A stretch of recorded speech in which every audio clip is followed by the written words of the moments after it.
much of it playing out on social media. It's called teen takeovers, fights going viral to, in some cases, deadly violence. Just last week, spring breakers defying the law, and it's happening everywhere. ATL, D.C., New York, here in Texas, Houston, Galveston. Let's take a look.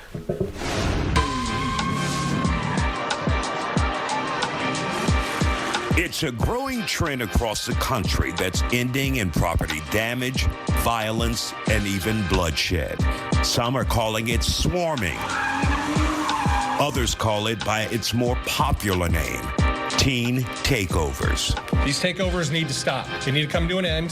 They're causing chaos and violence, and we want the public to be safe. Investigators say teenagers from Georgia to Texas are gathering in public places, from parking lots to neighborhoods. And what follows is disturbing.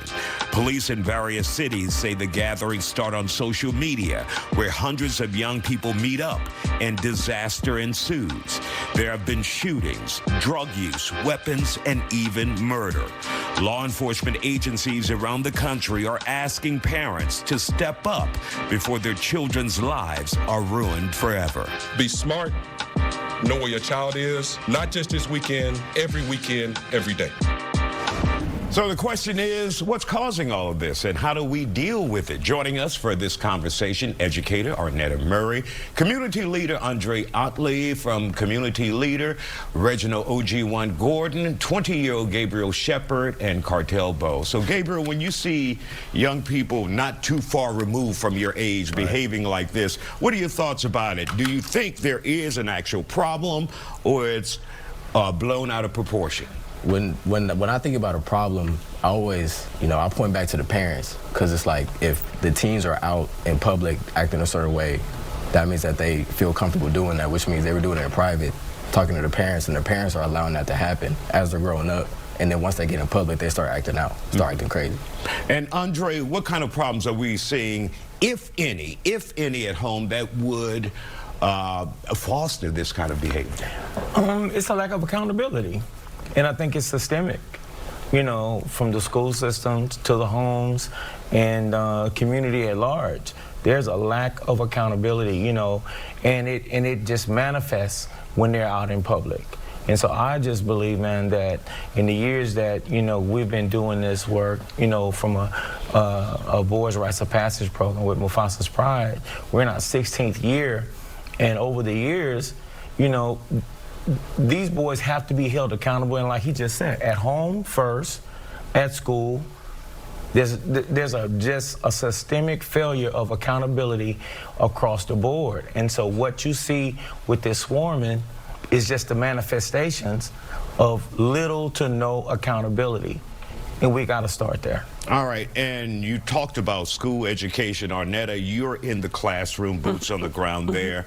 Do you see anything that could lead to this behavior after the school bell rings? Well, it has to be, as you said, the parents have to be involved. Some kind of way the parents have to play a part, because somebody's dropping them off at these different events or where they're meeting up. So you have to make sure that the parents are aware that, hey, what's going on, dropping them off? Are you dropping them off unsupervised? Why are you okay with that? And if they're sneaking out, then that's some other issues going on. So even in the school system, I was telling OG earlier, even when the kids are at PE, we have to be around, we have to have teachers around the perimeter watching the kids to make sure they don't hurt themselves or get in a fight. They're going to have to do something like that to stop this swarming, because it's just out of hand right now. OG, you have been mentoring and reaching out to young people for decades here in the city of Houston. What do you see as a possible solution to address this? And number one, do you see, is there a problem? This is my 43rd year doing this kind of work, dealing with our young people, starting with that Scared Straight program that I put together. So I've seen a generation of young people that transform to where we are today. It's an African proverb that go like this here: a child that is not embraced by the village will burn it down to feel the warmth. We are dealing with the traumatized into violence that our kids are expressing out, that we don't deal with. A kid that is not, the trauma that's not dealt with, will give it back to the community. That's what we see coming from our kids, not being treated through the COVID virus, through the gun violence. I'm dealing with young people right now, middle schoolers, 17-year-olds in the middle school. So we have a real big problem when we're dealing with our children. And our children just showing it out loud in public how they feel on what they're going through. They're going to express themselves one way or another. They're going to get their attention one way or another from us, either through gun violence or through tearing some stuff up. So either we pay attention to them and cater to their needs, which is their trauma, to sit down and get them to talk about what you're actually going through, we're going to get more of this and even worse. All right. Cartel, you have a lot of young fans out there.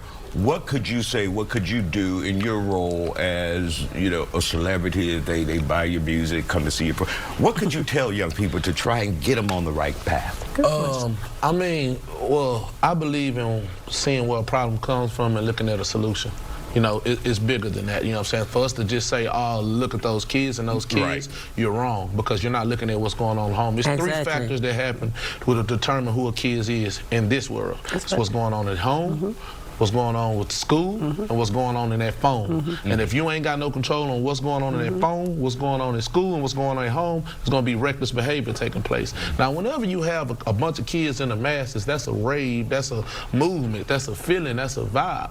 I don't believe it's nothing wrong with the kids getting together. I believe the solution is saying, okay, when y'all get together like this, let's do something else. Let's not fight. You know what I'm saying? Let's get together and build something. Let's get some cars together and show got the coolest cars like back in the Gap how we used to do. Let's get together and go play sport, go play basketball or play football. Let's play 12 on 12 and everybody out there have fun, this, that, and that, like we do in the country. It's not about the kids getting together. That's beautiful because they're showing that they could come together. There's a lot of places that kids can't come together. It's about what they're doing when they come together. Let's come up with a more fun alternative that has no violence involved. How about that? All right. You know we're going to take a break here. When we come back, we'll continue on that point. What are the alternatives out there to keep those kids busy and put that energy into positivity? We'll be back here on The Factor. Don't go anywhere. And welcome back to The Factor Uncensored. We're talking about some of the chaos out around the country when it comes to some teenagers. Cartel Bo just told us about there should be options, alternatives. And one of the options, one of the alternatives for that energy, Reginald OG1, tell us about the program that you have and what you're trying to do with young people. Well, this is our 16th year doing the Black Male Summit, Smart Enough Black Male Summit, to where we bring in at least 300 to 400 young people around the city of Houston and Harris County, to where we hook them up. We got 300, we hooking them up with 300 mentors, but we have some powerful speakers that come from all around the country to give young people a message, a story of what they done been to gravitate to the level of lifestyle that they live in right now. So we try to hook each young person up with somebody that they can affiliate with, connect with, and get themselves on the right track and roll. So this is our 16th year doing the Smart Enough Summit. So we ask the people, I just want to make sure everybody know it's a free event. So we want to make sure it's free.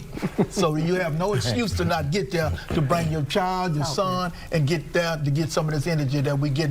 If the time is now, we must come together because nobody gonna save us but us. All right. And Gabriel, you heard Cartel say, you know, that phone. Do you think that's part of the problem? And absolutely. Oh yeah, 100%. 100%. He was just saying before this, like there's a different way that, you know, kids can interact, and like in public, on the phone, at home. There's different ways, and they're different people. And I feel like it's something deeper. It really is, and there has to be a sort of influence. Like this is all influence. This is that program is a great influence. But there has to be influence in the community with the kids to start to bring it to something even better than what they're doing now. And what do you think it takes to get other young people to say, look, this is not what we're supposed to be doing. This is not the end result we want? Man, I think it's going to have to be other young people as well, because they're not going to listen to anyone else but, you know, their friends. Because if they're obviously not listening to their parents, they're not listening to their teachers, they're listening to somebody. So it got to be one of their friends. It got to be someone that's close so that they can trust. All right, Andre, your thoughts about what it will take to solve this issue? I think mentoring will play a huge factor in that, man. I think that within the school systems, they've just kind of like diminished the value of mentoring.